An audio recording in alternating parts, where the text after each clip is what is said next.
Nous nous battons et mourrons ensemble. Cette phrase, prononcée par un ancien officier français engagé aux côtés des forces russes dans le Donbass, résonne comme un coup de tonnerre en pleine guerre d'influence entre Moscou et l'Occident. Pour la première fois depuis le début du conflit, une unité de combattants français pro-russes s'affiche ouvertement dans un reportage diffusé sur la chaîne publique Rossiya 1. N'oubliez pas de vous abonner et de partager cette vidéo pour rester informé de l'évolution d'un conflit qui prend une tournure inattendue.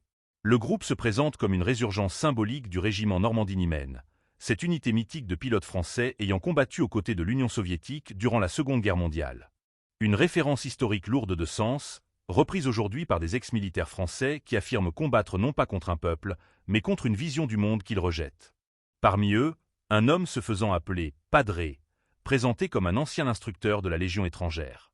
Arrivé dans le Donbass en décembre dernier, il a été rejoint il y a environ un mois par un autre ex-officier français, surnommé Gauthier. Tous deux affirment avoir quitté l'armée régulière française, convaincus que leur combat est désormais ailleurs.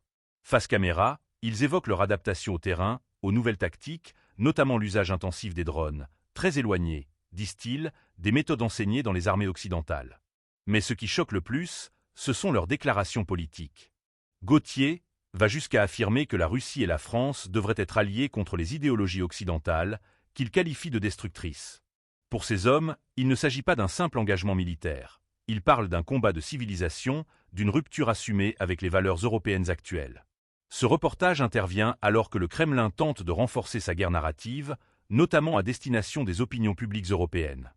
L'apparition de ces combattants français pourrait bien être instrumentalisée à des fins de propagande, destinée à diviser, à créer le trouble dans une Europe qui soutient largement l'Ukraine depuis le début du conflit.